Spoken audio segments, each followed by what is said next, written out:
Hello, it's Sarah here again, broadcasting from my little greenhouse at home.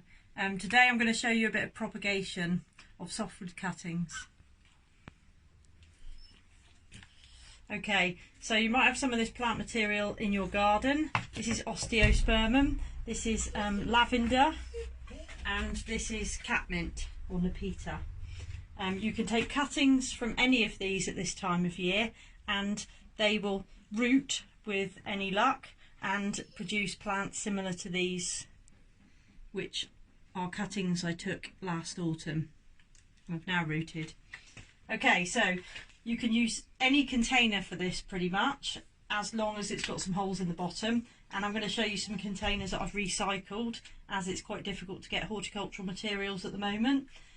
I've got a box which had some strawberries in that's made out of cardboard, but I've put some holes in the bottom, and I've also got a plastic bottle which I've cut a hole in. I'll show you how to use that in a moment. First of all, to take softwood cuttings from this plant material, I've taken a large piece of the plant here so that I can prepare it here at the bench, and I'll prepare it now. First thing you need to do is take a cutting that is below the point where the leaf comes out, like that, about that sort of length. Remove some of the bottom leaves, and the part that's going to go into the compost. You can remove more leaves than you think you can, and the reason for doing this is so that it doesn't lose too much moisture, because if it wilts it hasn't got any roots to then take up any more moisture.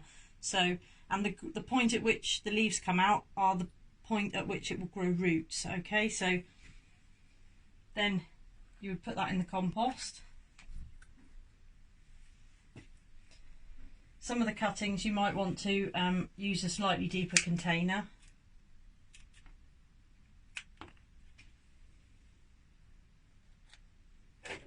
I'll make that one a little bit shorter due to the depth of the container.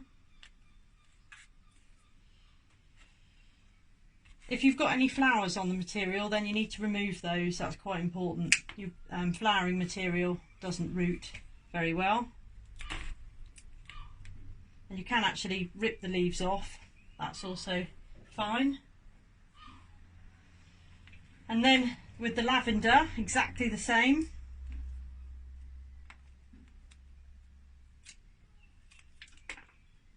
Removing the lower leaves.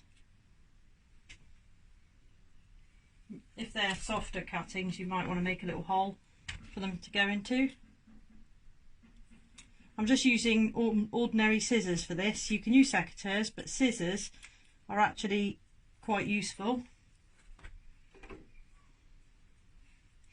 Okay, so I've got 3 of each there.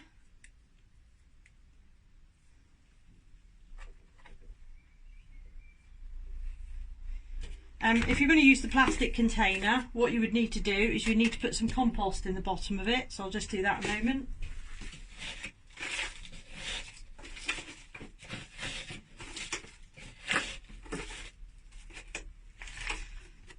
The compost has got something called perlite in it, but as long as it's not heavy clay compost, it needs to be well drained. I've also made a couple of holes in the bottom of this container.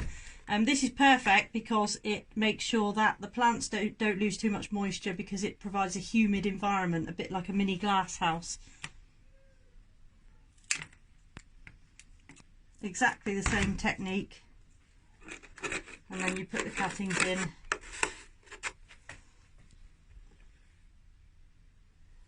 So that's those, and if you're going to take cuttings from the catmint, it's the same as the others. These might be slightly shorter. This is a good plant for attracting bees. Bees love, and other insects love catmint in the garden, and it as long as you can keep it away from the cats.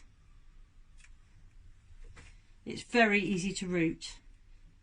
As long as they don't wilt, you'll probably have pretty much 100% success with those, and you'll be attracting pollinators to your garden as well at the same time.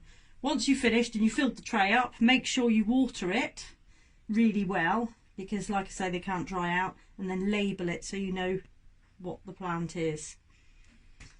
And then put it in your glass house and hopefully will root in about 2 months.